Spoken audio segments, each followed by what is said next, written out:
This is Cast of Wonders, the fiction podcast for young adults featuring stories of the fantastic. Welcome! Episode 126 for May 25th, 2014. This week we present The Perfect Prom by Kat Otis. Kat Otis lives a peripatetic life with a pair of cats who enjoy riding in the car as long as there's no country music involved. Her fiction has appeared in Orson Scott Card's Intergalactic Medicine Show and Marion Zimmer Bradley's Sword and Sorceress 26, one of my personal favorite anthology series. Her story, What Memories Are Made Of, will be out in Daily Science Fiction this month. She can be found online at catotis.com or on Twitter as @cat_Otis. We'll put links for both of those in the show notes for you. The story is narrated for you by the one, the only, the amazing Mur Lafferty. Mur is the winner of the 2013 John W. Campbell Award for Best New Writer. She's been called one of the worst-kept secrets in science fiction and fantasy publishing, and her latest book, The Shambling Guides 2, Ghost Train to New Orleans, should be on your to-read stack. It's what I'm reading right now when I should be studying. When Mur isn't writing urban fantasy, superhero satire, afterlife mythology, and Christmas stories, she's podcasting for the likes of Angry Robot and her own award-winning I Should Be Writing show. And as if all that wasn't enough, in January this year, she graduated from the Stone Coast program at the University of Southern Maine with an MFA in popular fiction. Her website is murverse.com, and you can follow her on Twitter like I do at @MightyMur. And now, we've a tale to tell.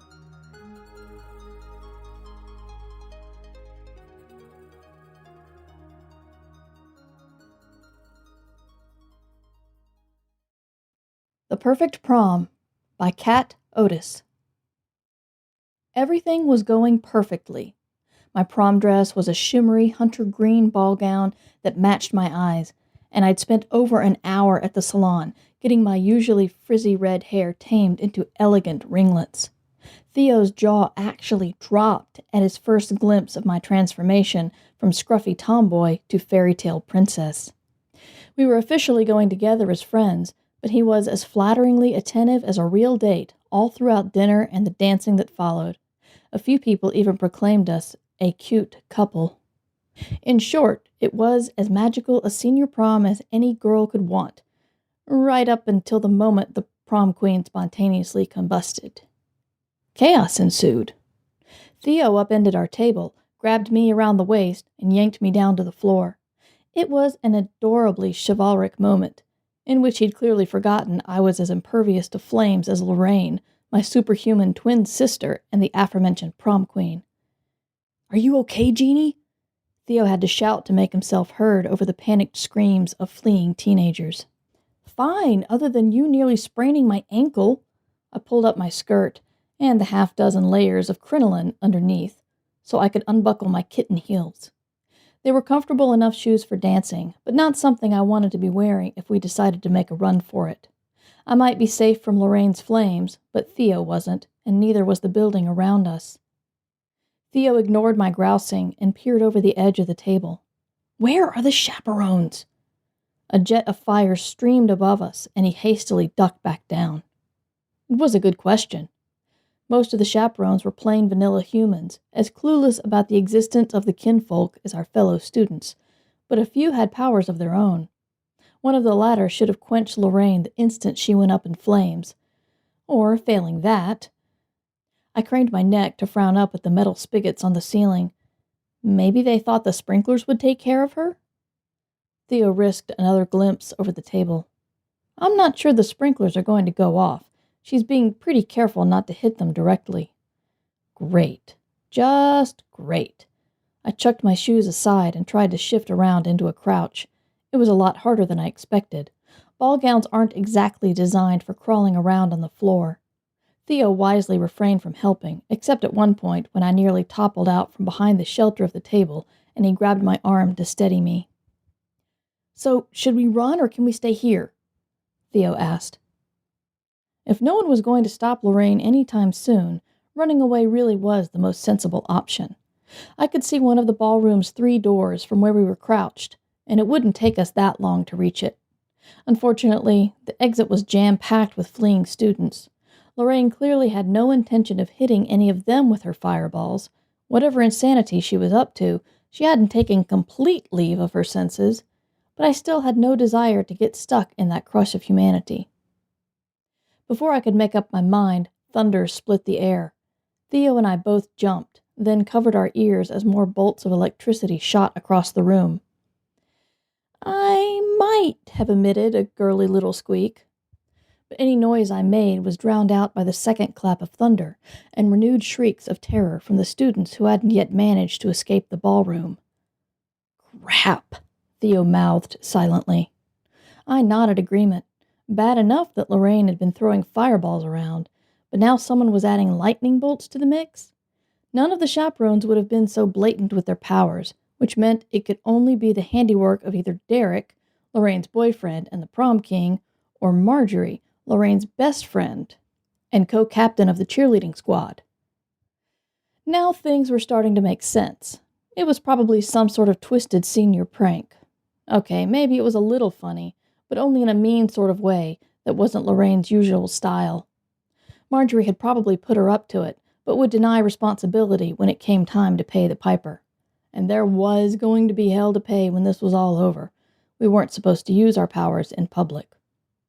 My ears were still ringing from a third round of thunder when one of the sprinklers finally sensed all the heat Lorraine was generating and started spraying water everywhere. I waited for more thunder, but whoever had been tossing around lightning bolts must have stopped because an eerie silence descended on the ballroom. When I lowered my hands, I couldn't hear anything other than our own breathing. Cautiously, I peeked around the edge of the table. The ballroom was in shambles, tables overturned, purses and wraps abandoned, cups spilling their contents all over the floor. The water pouring from the ceiling was rapidly forming into an expanding puddle that couldn't be good for the parquet dance floor. Lorraine lay sprawled in the middle of that puddle, no longer on fire and no longer a danger to anyone. If anything, she was the one in danger now. A side effect of our power was an allergy to water. Almost all the rest of the students had fled, except for the handful that had taken shelter behind the nearest pieces of furniture. Marjorie was nowhere in sight, but Derek was just emerging from behind the smoking ruins of the DJ's sound equipment, so he was the most likely source of the lightning. He was almost as much of a mess as the room, rubbing his cheek and oblivious to the fact that his chintzy crown was about to fall off. He paid no attention when some of the last remaining students made a break for the now clear doors out of the ballroom, so I took a chance and stood up. His eyes flickered to me, and he nodded, briefly, before returning his gaze to Lorraine. "Is she okay?" Theo asked as he scrambled to his feet beside me. "She'll be fine. We've both had worse. And anyway, it serves her right for going off in public like that. Someone could have been hurt." I headed for Lorraine, regretting my bare feet as I made my way across the sticky floor. Theo hurried to follow, and Derek came to meet us. The lone sprinkler was still raining down on us, stinging my bare skin, so I grabbed Lorraine under the arms and hauled her away from all the water. Her tiara was now a blackened lump of metal, and only a few burnt rags remained of her dress, giving me an unfortunately clear view of the water-induced welts rising on her skin. Only my opera gloves saved me from a matching set of welts on my hands. Once she was clear of the puddle, I dropped to my knees beside her and patted her cheek. "Come on, Lore, shake it off." She didn't so much as twitch. "Ha, funny." I upgraded to shaking her shoulder. Sure, getting quenched hurt like hell, but there was no reason for her to be unconscious. She was just hamming it up for the attention. "No sympathy from me. You started this." Jeannie, I don't think she's breathing." I stopped breathing myself for a moment. No, it wasn't possible. Not from a little dunking. I frantically tried to remember my CPR. Breathing? No, airway first.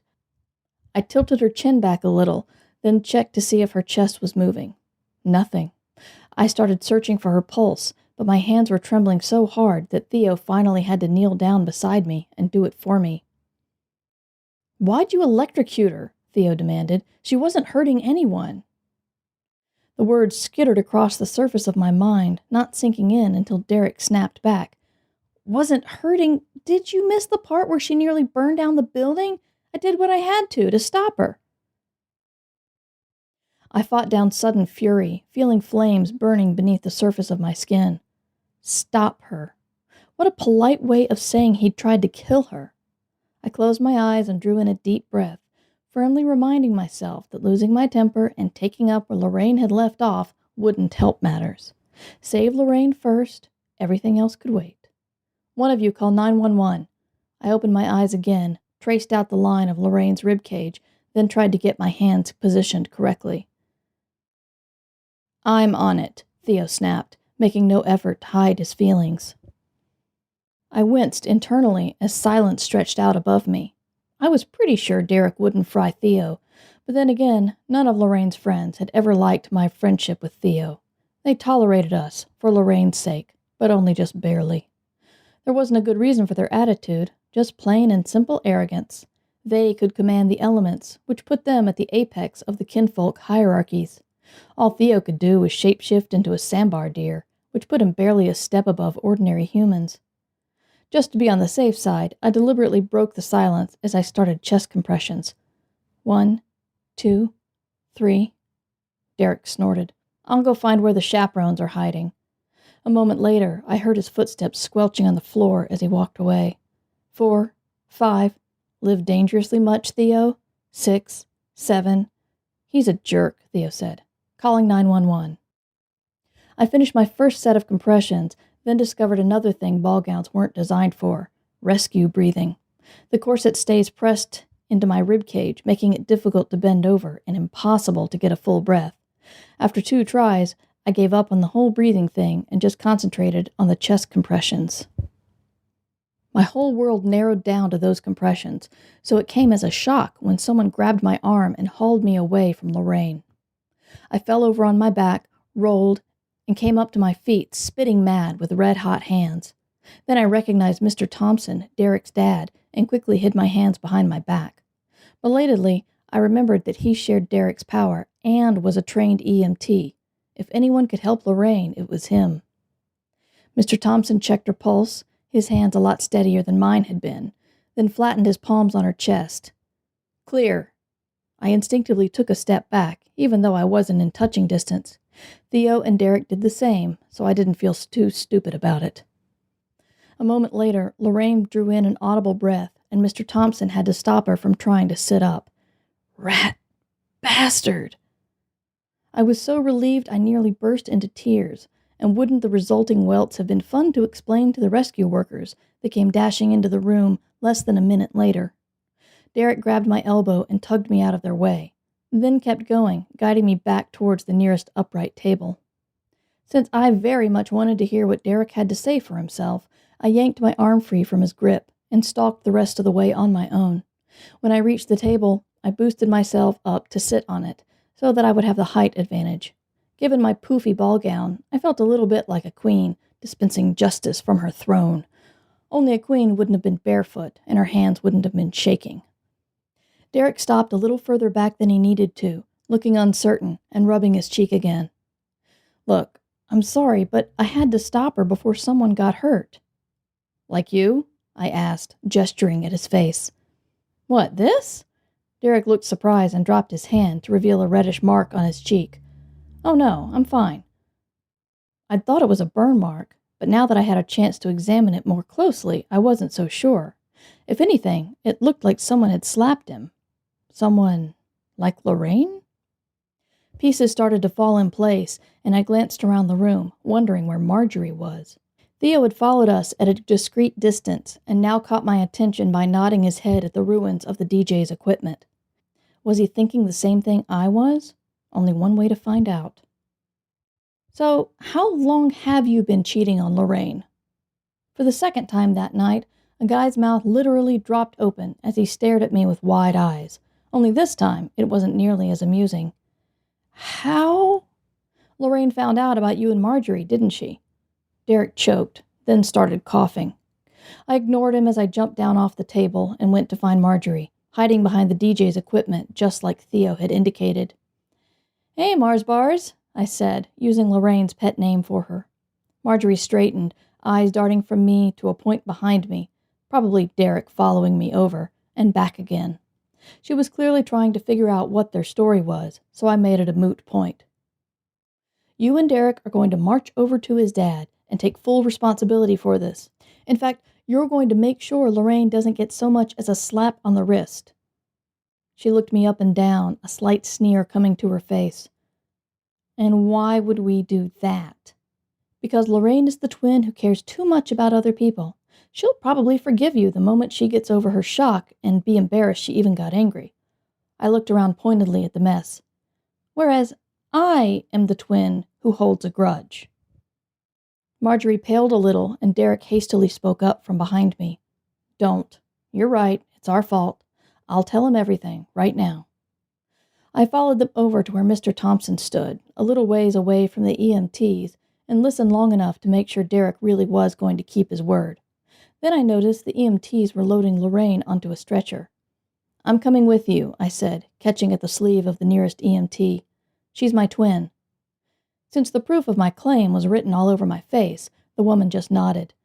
But anyone else will have to drive themselves over. Theo. I spun around to find him a half-step behind me, the way he had been all night. The way he always was. He even had my shoes dangling from one hand, so I wouldn't have to go barefoot. I'll meet you over there, Theo said, before I could ask. I can call your parents, too, and let them know. Thanks. I took back my shoes. Then, before I could think too hard about it, I went up on my tiptoes and kissed him.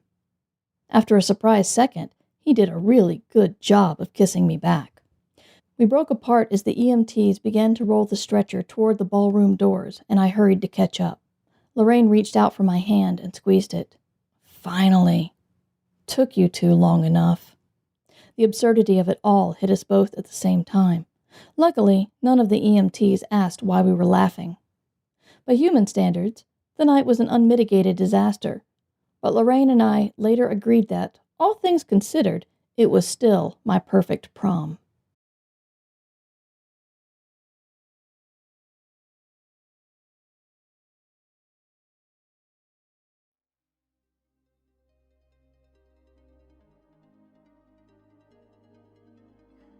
Kat says this is one of those stories that had multiple sources of inspiration. Everything from her own senior prom, there were no fires, she promises, to her feelings about werewolves and why can't characters please shapeshift into something more interesting for once. The element that comes across most clearly, she thinks, is her own asthma. She says every time she has to do CPR recertification and they try to get her to do rescue breathing, she almost ends up a casualty herself. She once tried to describe it to an instructor as being similar to wearing a really tight corset, and, well, you can see where that shows up in the story too. Join us next week for Flowers for the Dead by Jamie Mason. Cast of Wonders is a production of Wolfsbane Publishing and is brought to you by the creative team of Barry J. Northern, our artist and publisher, Alan Sale, our audio producer, and I remain, as always, your humble editor and host, Marguerite Kenner. Our episodes are released under a Creative Commons Attribution, Non-Commercial, No Derivatives license. Share it, but don't change it. Our theme music, Appeal to Heavens, is by Alexi Knopf from musicalley.com. Thanks for listening.